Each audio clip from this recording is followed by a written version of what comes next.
नागपुर में हम किसान के उपज को डबल 2 गुना 1.5 गुना भाव दे रहे हैं। कहाँ है भाव? अरे भाई, झूठ बोलने की हद होती है।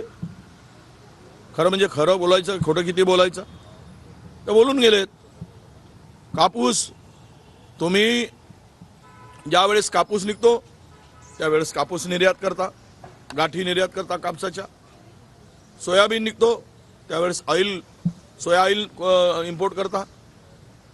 ज्यावेळेस भात निघतो, धान निघतो त्यावेळेस त्याला एक्सपोर्टमध्ये 25% ड्युटी लावता। हे काय चाललंय? तुम्हाला शेतकऱ्याला जगवायचं आहे की नाही आहे? आणि वरून नाक वर करून विकास आघाडीला हिनवताय आम्ही शेतकऱ्याचं वाटोळं केलं म्हणून। अरे, महायुतीने वाटोळं केलं, नरेंद्र मोदींच्या सरकारने वाटोळं केलं। 2015 मध्ये शेतकऱ्यांना कर्जमाफी देणार नाही असं एफिडेव्हिट सुप्रीम कोर्टात कोणी दिलं? भारतीय जनता पक्षाच्या सरकारने दिलं। आणि आज पायाखालची वाळू घसरते म्हणून ते म्हणतात की आम्ही कर्जमाफी करू। तुम्ही कोणाचा सल्ला घेऊन सांगताय? घेतला होता काय देवेंद्रजीने आणि एकनाथ शिंदेनी सल्ला? अमित शहाजींचा घेतला होता का सल्ला? नरेंद्र मोदीजींचा सल्ला घेतला होता का? म्हणजे पुन्हा नवीन जुमलेबाजी निवडणुकीच्या तोंडावर, नवीन काहीतरी। पण शेतकरी यांना माफ करणार नाही। महाराष्ट्रातला शेतकरी उद्ध्वस्त करण्याचं पाप या लोकांनी केलंय।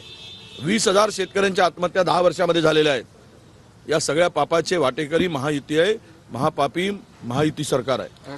सुप्रियाताई बोलल्या सरकारकडून निमंत्रण दिलं महाराष्ट्रातल्या सरकारला की आमच्या योजनांची अंमलबजावणी होती की नाही हे पाहायला या चर्चेला या।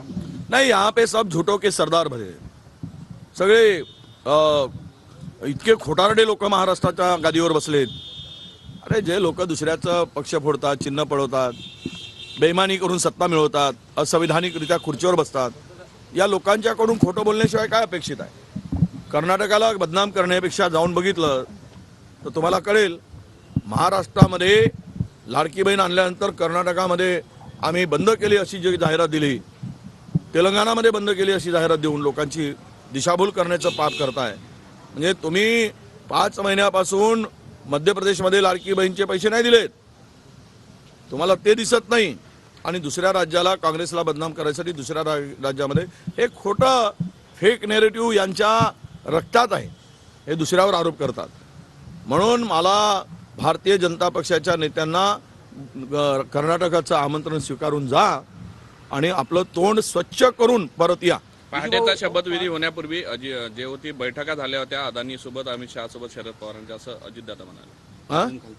अदानी त्या बैठकीला होते, शरद पवारांसोबत पहाटेचा शपथविधीची जी बैठक झाली त्याचं। आता देश जर अदानी चालवत असतील, राज्य अदानी चालवत असतील आणि जर अजित पवारांचा निर्णय पुन्हा एकदा त्यांच्याबरोबर जाण्याचा ठरला असेल तर मात्र मला वाटतं की त्याही वेळेस होते, याही वेळेस ते असावेत। आणि अदानींच्या इशाऱ्यावरही सरकार आलं असावं। आणि त्यामुळं अदानींनी सांगितल्यामुळे अजितदादा पुन्हा गेलेत का याचं उत्तर अजितदादांनी द्यावं। सुप्रियाताई 5 नोव्हेंबरला कोल्हापूरमध्ये त्यांच्या सुद्धा बॅगची तपासणी झाली। हे हास्यास्पद आहे। आपल्या इतरांच्या बॅग तपासून घ्यायच्या, मग आपल्या बॅग तपासून शोकेस दाखवायचा। अरे, 10 बॅग हेलिकॉप्टरमधून एकनाथ शिंदेंच्या काढल्या गेल्या, त्यावेळेस का तपासणी झाली नाही? काय फॉरेनच्या टूरवर गेले होते एकनाथ शिंदे? एका दिवसाच्या दौऱ्यावर जायचं 10 बॅगची काय आवश्यकता होती? आणि एक बॅग उचलताना 2-2 जण लागतात काय?